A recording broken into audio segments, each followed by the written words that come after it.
ಪ್ರೀತಿಯಿಂದ ಸಂಭ್ರಮಿಸುತ್ತಿದ್ದ ನನ್ನ ತಂದೆಯ ರೀತಿಯು ಈ ದಿನ ಏಕೋ ಬೇರೆಯಾಗಿರುವುದಲ್ಲ. ಕಾರಣವೇನುತ್ತಾರೆ? ಮಾಡಿದ ವಾಗ್ದಾನವನ್ನು ನಡೆಸಿಕೊಡಲಾರದೆ ನಿಮ್ಮ ತಂದೆಯವರು ಈ ರೀತಿ ಪರಿತಪಿಸುತ್ತಿರುವರು. ಅಸಂಭವ. ಸೂರ್ಯವಂಶದ ಅರಸರು ಎಂದಾದರೂ ಮಾತಿಗೆ ತಪ್ಪುವರೇನು? ಅದೇನೆಂದು ಕೇಳುತ್ತಾರೆ. ಅವರ ಸುಪುತ್ರನಾದ ನಾನು ಅದನ್ನು ನಡೆಸಿಕೊಡುತ್ತೇನೆ. ಇದುವರೆಗೂ ತಂದೆಯವರ ಪರೀಕ್ಷೆ ಆಯಿತು, ಈಗ ಮಗನ ಪರೀಕ್ಷೆಯಾಗಬೇಕಂತೆ. ಅಮ್ಮ, ನನ್ನ ಮೇಲೆ ಎಂದೂ ಈ ರೀತಿ ಅನುಮಾನ ಪಟ್ಟವಳಲ್ಲ. ಅದೇನೆಂದು ಕೇಳುತ್ತಾರೆ. ಭಗವಾನ್ ಸೂರ್ಯದೇವನಾಣೆಗೂ ನಡೆಸಿಕೊಡುತ್ತೇನೆ. ಹಾಗಾದರೆ ಕೇಳು ರಾಮಚಂದ್ರ, ನಿಮ್ಮ ತಂದೆಯವರು ಹಿಂದೆ ದೇವಾಸುರರ ಯುದ್ಧದಲ್ಲಿ ನನಗೆ 2 ವರಗಳನ್ನು ಕೊಟ್ಟಿದ್ದರು. ಮೊದಲನೆಯದಾಗಿ ನಿನಗೆ ನಿಶ್ಚಯವಾಗಿದ್ದ ಪಟ್ಟಾಭಿಷೇಕವನ್ನು ತಪ್ಪಿಸಿ ನನ್ನ ಮಗ ಭರತನಿಗೆ ಪಟ್ಟಾಭಿಷೇಕವಾಗಬೇಕೆಂದು ಕೇಳಿಕೊಂಡೆ. ಅಮ್ಮ, ಇಂತಹ ಅಲ್ಪ ವಿಚಾರಕ್ಕೆ ತಂದೆಯವರು ಇಷ್ಟು ವ್ಯತ್ಯಪಡಬೇಕು. ಹಾಗೆಯೇ ಭರತನಿಗೆ ಪಟ್ಟಾಭಿಷೇಕವಾಗಿ ಇನ್ನು ಎರಡನೆಯವರ ಬೇಡಬೇಕಾ? ಇಂದ ಎರಡನೆಯವರ ವಿಚಾರವನ್ನು ಶ್ರೀರಾಮನಿಗೆ ತಿಳಿಸಬೇಡ. ಸ್ವಾಮಿ, ನೀವು ಸುಮ್ಮನೆ ಕೂತುಕೊಳ್ಳಿ. ಎರಡನೇ ವರದ ವಿಚಾರವನ್ನು ನಾನು ರಾಮಚಂದ್ರನಿಗೆ ತಿಳಿಸುತ್ತೇನೆ. ರಾಮಚಂದ್ರ, ಎರಡನೇ ವರಕ್ಕೆ ನೀನು ನಾಡು ಮುಡಿಯನ್ನುಟ್ಟು ಪುರ ಪ್ರವೇಶವಿಲ್ಲದೆ 14 ವರ್ಷ ವನವಾಸಕ್ಕೆ ಹೋಗಬೇಕು. ನನ್ನ ಮೇಲೆ ನಿನಗೆ ಅದೆಷ್ಟೊಂದು ಪ್ರೀತಿಯೇ ತಾಯಿ. ಈ ಕೋಸಲ ಸಾಮ್ರಾಜ್ಯವನ್ನು ನಾನು ನಡೆಸಲು ಅಸಮರ್ಥನಿದ್ದು ಭರತನೇ ಇದಕ್ಕೆ ತಕ್ಕವರೆಂದಲೂ ತಿಳಿದು ಅನೇಕ ಮುನಿಜನರ ಪಾದ ಸೇರುವ ಭಾಗ್ಯ ಕಲ್ಪಿಸಿಕೊಂಡೆ ತಾಯಿ, ಭಾಗ್ಯ ಕಲ್ಪಿಸಿಕೊಂಡೆ. ಹಾಗೆಯೇ ಭರತನಿಗೆ ಪಟ್ಟ ಕಟ್ಟಿ ಅದನ್ನು ಕಣ್ತುಂಬ ನೋಡಿ ನಂತರ ನಾನು ವನವಾಸಕ್ಕೆ ಹೊರಡುತ್ತೇನೆ. ರಾಮಚಂದ್ರ, ಭರತನನ್ನು ಕರೆಯಿಸಿ ಪಟ್ಟಾಭಿಷೇಕ ಮಾಡುವುದು ಬಿಡುವುದು ನನಗೆ ಬಿಟ್ಟಿದ್ದು. ಮೊದಲು ನೀನು ನಾಡು ಮುಡಿಯಲಿಟ್ಟು ವನವಾಸಕ್ಕೆ ಹೊರಡು. ಅಮ್ಮ, ನಿಶ್ಚೆಯಿಂದೇ ಇದ್ದಂತೆ ಆಗಲಿಲ್ಲ. ಈ ವಿಷಯವನ್ನು ಜನನಿಗೂ ಜಾನಕಿಗೂ ತಿಳಿಸಿ ಬರುತ್ತೇನೆ. ಅಲ್ಲಿಯವರೆಗೂ ತಂದೆಯವರ ರಕ್ಷಣಾ ಭಾಗ ನಿಮ್ಮನ್ನೇ ಹೊಂದಿದೆ. ಹೊರಟು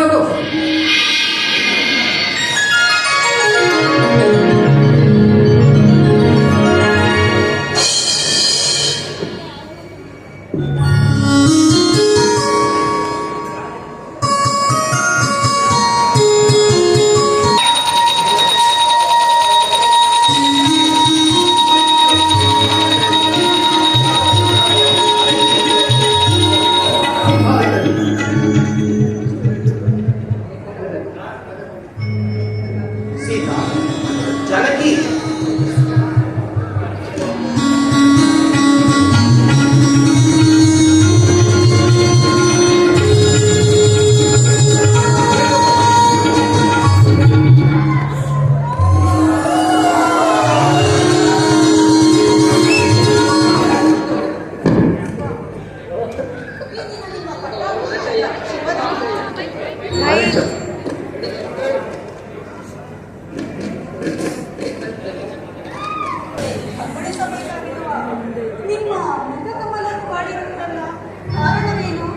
ಸೀತಾ, ಇನ್ನು ನಿಶ್ಚಯವಾಗಿ ನನ್ನ ಪಟ್ಟಾಭಿಷೇಕವು ನಡೆಯುತ್ತಿಲ್ಲ.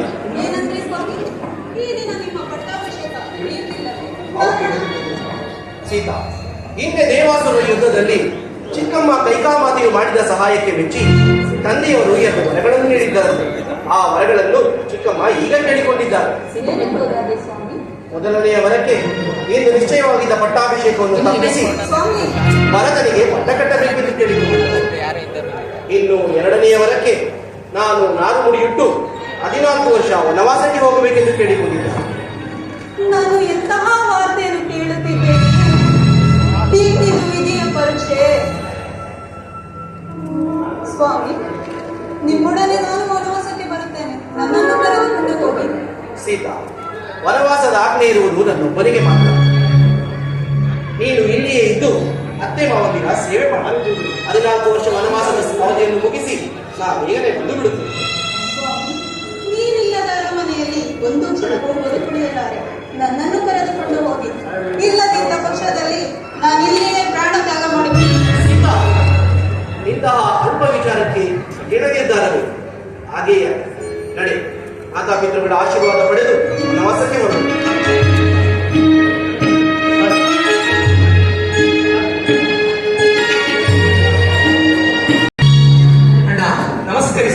ಲಕ್ಷ್ಮಣ, ನಿನಗೆ ಮಂಗಳವಾರ. ಅಣ್ಣ, ಇಂದು ನಿನ್ನ ಪಟ್ಟಾಭಿಷೇಕವೆಂದು ಆಗಿರುವಾಗ ತಾವೇಕೆ ಖಿನ್ನ ಮನಸ್ಕರಾಗಿ ಮಾತೆಯವರ ರಕ್ಷಣೆ ಹೇಗೆ ಪಾದಚಾರಿಯಾಗಿ ಬರುತ್ತೇನೆ ಸರ್ ನನಗೆ ಹೇಳಿ ಕಳಿಸಿದರೆ ನಾನೇನು ತಪ್ಪು ತರುತ್ತೇನಲ್ಲ. ಲಕ್ಷ್ಮಣ, ನಿನ್ನ ವಾತ್ಸಲ್ಯಭರಿತ ಮಾತುಗಳಿಂದ ಸಂತೋಷವಾಗಿದ್ದರೂ ಸಹ ಇಂದಿನಿಂದ ನಾನು ಪಾದಚಾರಿಯಾಗಿಯೇ ಸಂಚರಿಸಬೇಕೆಂದು ನಿರ್ಧರಿಸಿದ್ದೇನೆ. ನಿಮ್ಮ ಮಾತಿನ ಅರ್ಥ ಲಕ್ಷ್ಮಣ, ಇಂದು ನಿಶ್ಚಯವಾಗಿದ್ದ ನನ್ನ ಪಟ್ಟಾಭಿಷೇಕವು ನಡೆಯುತ್ತಿಲ್ಲ. ಇಲ್ಲ. ಹೌದು ಲಕ್ಷ್ಮಣ, ಹಿಂದೆ ದೇವಾಸುರರ ಯುದ್ಧದಲ್ಲಿ ಚಿಕ್ಕಮ್ಮ ಕೈಕಾಮಾತೆಯು ಮಾಡಿದ ಸಹಾಯಕ್ಕೆ ಮೆಚ್ಚಿ ಜನಕನು 2 ವರಗಳನ್ನು ನೀಡಿದ್ದಾರಂತೆ. ಆ ವರಗಳನ್ನು ಈಗ ಕೇಳಿಕೊಂಡಿದ್ದಾರೆ. ಮೊದಲನೆಯ ವರಕ್ಕೆ ಈಗ ನಡೆಯುತ್ತಿರುವ ಪಟ್ಟಾಭಿಷೇಕವನ್ನು ತಪ್ಪಿಸಿ ಭರತನಿಗೆ ಪಟ್ಟ ಕಟ್ಟಬೇಕೆಂದು. ಇನ್ನು 2ನೇ ವರಕ್ಕೆ ನಾನು 4 ಮುಡಿಯಿಟ್ಟು 14 ವರ್ಷ ವನವಾಸಕ್ಕೆ ಹೋಗಬೇಕೆಂದು ಕೇಳಿಕೊಂಡಿದ್ದಾರೆ. ಕೂಡದು ಅಣ್ಣ, ಕೂಡದು. ನೀನು ವನವಾಸಕ್ಕೆ ಹೋಗಲೇ ಕೂಡದು. ಮಹಾಮಾತ್ಸರ್ಯ ವಿಷಭರಿತ ಕಾಳಸರ್ಪಣಿ ಆ ಮೋಹವೆಂಬುದೊಂದು ತಲೆಗಿರಿ ಮುಂದಾಲೋಚನೆ ಇಲ್ಲದೆ ವಾಗ್ದಾನ ಮಾಡಿದ ಉತ್ತಮನೆಯ ಮಾತನ್ನು ನಡೆಸಲೇ ಕೂಡದು. ಆ ಕ್ರೂರ ಪಿಶಾಚಿಯನ್ನು ಸಂತೃಪ್ತಪಡಿಸಲು ನಿನಗೆ ಒಲಿದು ಬಂದ ರಾಜಲಕ್ಷ್ಮಿಯನ್ನು ತಿರಸ್ಕರಿಸಿ ನೀನು ವನವಾಸಕ್ಕೆ ಹೊರಡುವುದು ಸಾಧ್ಯವಿಲ್ಲ ಅಣ್ಣ, ಸಾಧ್ಯವಿಲ್ಲ. ನನಗೀಗಲೇ ಆಜ್ಞೆಯನ್ನು ಕೊಡು. ನನ್ನ ಮಗನ ಮೇಲಿನ ಮೋಹದಿಂದಲೂ ರಾಜನೀತಿ ಧರ್ಮಗಳನ್ನು ಉಲ್ಲಂಘಿಸಿ ರಾಜ ಪದವಿಗೂ ಕ್ಷತ್ರಿಯ ಕುಲಕ್ಕೂ ಕಳಂಕ ತಂದ ಆ ಕೈಕನ್ನಾಲಿಗೆಯನ್ನ ಶಾಂತನ ದುಡುಕುವುದು ಪ್ರಾಜ್ಞರ ಲಕ್ಷಣವಲ್ಲ. ಪುತ್ರರಾಗಿ ಜನಿಸಿದ ನಾವುಗಳು ಮಾತಾಪಿತೃಗಳ ಆಜ್ಞೆ ಪಾಲಿಸುವುದು ನಮ್ಮ ಕರ್ತವ್ಯ.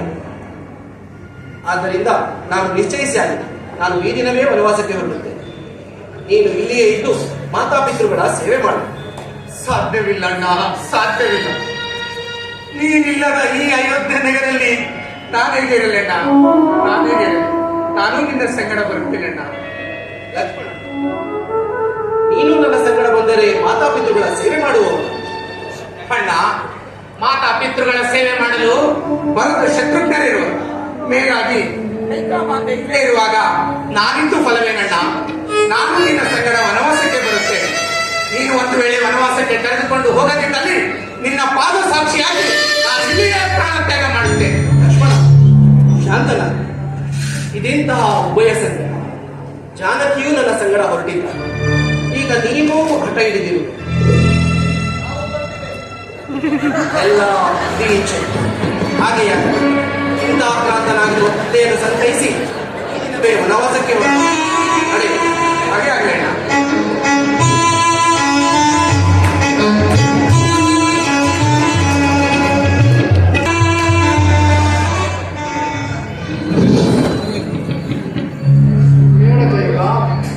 ಬೇಡ, ಹಿಡಿದ ಹಠವನ್ನು ಸಾಧಿಸಿ ಪ್ರಚಂಡ ಮಾರಿಯಾಗಬೇಡ. ಯಾವ ಸ್ವಾರ್ಥಕ್ಕಾಗಿ ಹಠವನ್ನು ಸಾಧಿಸುತ್ತಿರುವೆ? ರಾಮನ ವನವಾಸವನ್ನು ತಪ್ಪಿಸಬೇಕಾ? ತಪ್ಪಿಸು. ಸ್ವಾಮಿ, ನಾನು ನಿಮ್ಮ ಮಾತನ್ನು ಕೇಳತಕ್ಕವಳಲ್ಲ. ಭರತನಿಗೆ ಪಟ್ಟಾಭಿಷೇಕ, ಶ್ರೀರಾಮಚಂದ್ರನಿಗೆ ವನವಾಸ, ಇದು ಶತಾಸಿದ್ಧ.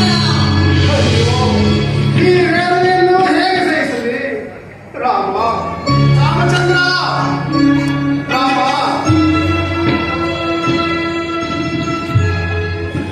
ಜನಕ, ವನವಾಸಕ್ಕೆ ಹೊರಟಿರುವ ನಮಗೆ ಹೆಮ್ಮೆ ಇದೆ. ರಾಮ, ನಿನಗೆ ವನವಾಸದ ಹಂಗುಲಿಯೇ? ಪತಿಯೊಡನೆ ನಾನು ಹೊರಟಿರು, ನನ್ನನ್ನು ಆಶೀರ್ವದಿಸು. ಅಮ್ಮ ಸೀತಾದೇವಿ, ನೀನು ಹೊರಟಿರುವೆಯಾ? ಹೋಗಲಿ ಬಿಡಿ. ಜನಕ, ಅಣ್ಣನೊಡನೆ ನಾನು ವನವಾಸಕ್ಕೆ ಹೊರಟಿರುವೆ. ಆಜ್ಞೆ ಕೊಡು. ಲಕ್ಷ್ಮಣ, ಸಕಲ ಗುಣಲಕ್ಷಣ, ನೀನು ಹೊರಟಿರುವೆಯಾ ಕಂದ? ಅವನು ಹೋಗಲಿ ಬಿಡಿ. ನನ್ನ ನಿರೀಕ್ಷೆಗಳೆಲ್ಲವೂ ಗಾಳಿ ಗೋಪುರ, ಎಲ್ಲವೂ ನನ್ನ ಕೈ ಮೀರಿ ಹೋಯಿತು. ಸುಮಂತ್ರ, ಸುಮಂತ್ರ, ವನವಾಸಕ್ಕೆ ಹೊರಟಿರುವ ರಾಮ ಲಕ್ಷ್ಮಣ ಸೀತೆಯರೊಡನೆ ಅಯೋಧ್ಯೆಯ ಸಕಲ ಸಿರಿ ಸಂಪತ್ತೂ ಹೋಗಲಿ. ಕೂಡದು ಕೂಡದು. ಕೆನೆ ತೆಗೆದ ಹಾಲಿನಂತೆ ವಿಸ್ತಾರವಾದ ರಾಜ್ಯವನ್ನು ನನ್ನ ಮಗ ಭರತನಾಡಬೇಕೆ? ರಾಮಚಂದ್ರ, ವನವಾಸಕ್ಕೆ ಹೊರಟಿರುವ ನಿನಗೆ ಹೇಗೆ ವಸ್ತ್ರಾಭರಣಗಳು? ನಾರು ಮುಡಿಯನ್ನುಂಟೋ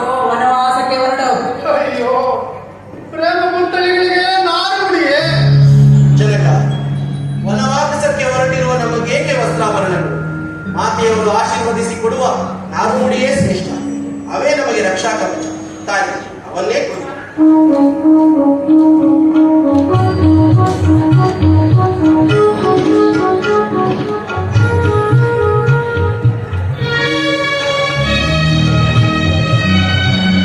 ಆ ರಾಮಚಂದ್ರನ ಮಾತನ್ನು ಕೇಳಿಕೊಂಡು ನೀನು ಹೊರಟಿರುವೆಯ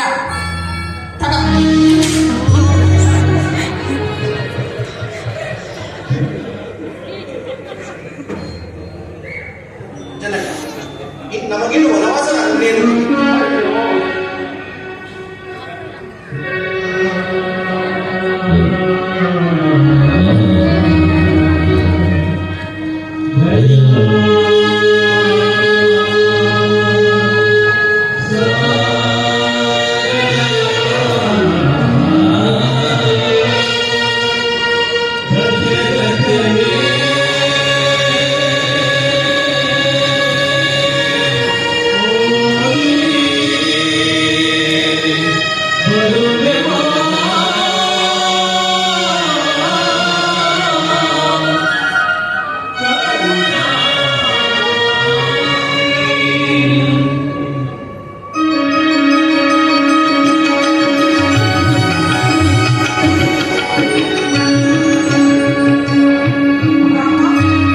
ಸೀತೆ, ನಿಮ್ಮನ್ನು ನಾವು ಬರೀ 14 ವರ್ಷಗಳ ಕಾಲ ಹೇಗೆ ತಾನೇ ಜೀವಿಸಲಿ?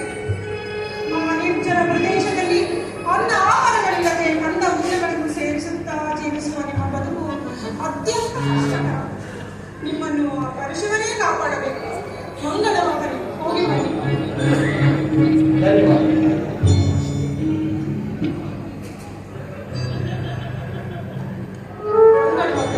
ಕುಮಾರ ಲಕ್ಷ್ಮಣ, ಅಣ್ಣಕ್ಕೆ ಹೇಳಿದಂತೆ ಅರಣ್ಯವಾಸಕ್ಕೆ ಹೊರಟಿರುವಂತೆಯೇನು?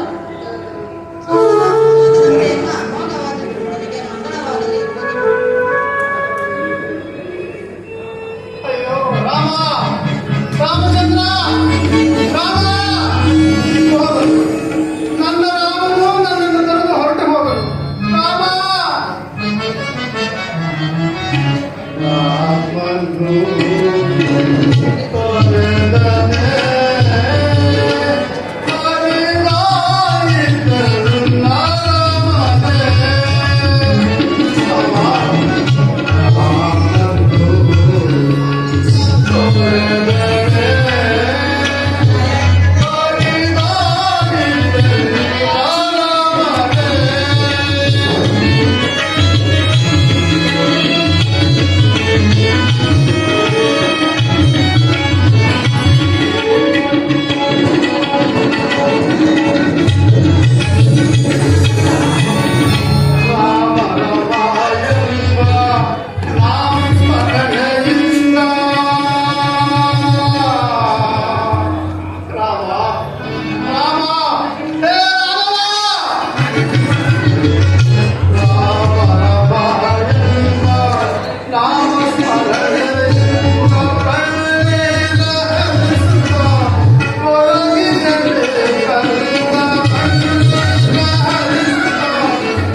ಸ್ವಾಮಿ, ಸ್ವಾಮಿ,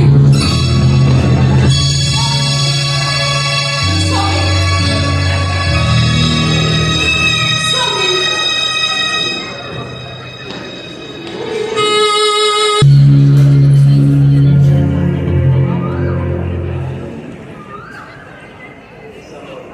ಅಣ್ಣ, ಈ ದಿನ ಶ್ರೀರಾಮಚಂದ್ರನ ಪಟ್ಟಾಭಿಷೇಕದ ವಿಚಾರವಾಗಿ ದೂತರು ಸಮಾಚಾರ ಕಳಿಸಿದ ಹೌದು ಅರಮನೆಗೆ ಬರಬೇಕೆಂದು ಹೌದು ಅಗ್ರಜ ತಿಳಿಸಿದ್ದಾನೆ. ನನ್ನ ಮನಸ್ಸಿನಲ್ಲಾಗುತ್ತಿರುವ ವೇದನೆಯನ್ನು ಹೇಗೆ ತಿಳಿಸಲಿ ಸಹೋದರ? ಆ ವೇದನೆ ಆದದ್ದು ಏನಣ್ಣ? ನಿನ್ನೆಯ ರಾತ್ರಿ ತಂದೆಯ ವಿಚಾರವಾಗಿ ಒಂದು ಕೆಟ್ಟ ಕನಸನ್ನು ಕಂಡು ಏಕೋ ಭಯವಾಗುತ್ತಿರುವುದು. ನನಗೂ ಭಯವಾಗುತ್ತಿದೆ ಅಣ್ಣ. ಅಯೋಧ್ಯೆ ನಗರದ ರಾಜಬೀದಿಗಳನ್ನು ಗಮನಿಸುತ್ತಿದ್ದರೆ ನಗರವು ಸ್ಥಳೀಯರಿಂದ ಅದ್ಭುತವಾಗಿದೆ. ಸುಮಂಗಲೆಯನ್ನು ಕಾಣುತ್ತಿಲ್ಲ. ರಾಜಬೀದಿಗಳನ್ನು ನೋಡುತ್ತಿದ್ದರೆ ನನಗೂ ಭಯವಾಗುತ್ತಿದೆ. ಮಾಡುತ್ತಿರುವ ಕೆಟ್ಟ ಅಪಶಕುನಗಳನ್ನು ಕಂಡರೆ ನನಗೂ ಭಯವಾಗುತ್ತದೆ. ಮುಂದೆ ಏನು ಅಪಾಯವೂ ಸಂಭವಿಸುತ್ತದೆ. ಆದ್ದರಿಂದ ನಾವು ಆದಷ್ಟು ಬೇಗ ಅರಮನೆಯನ್ನು ಸೇರೋಣ. ನಡೆ.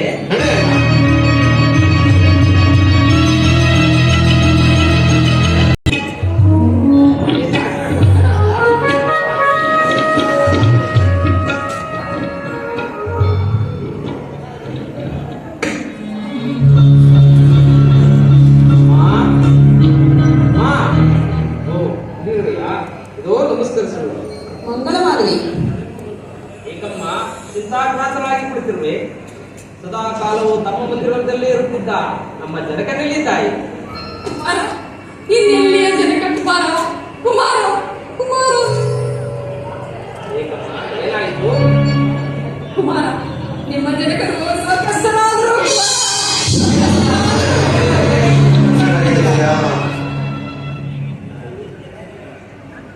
ಈ ಜನಕನ ಮರಣಕ್ಕೆ ಕಾರಣವೇನು ತಾಯಿ?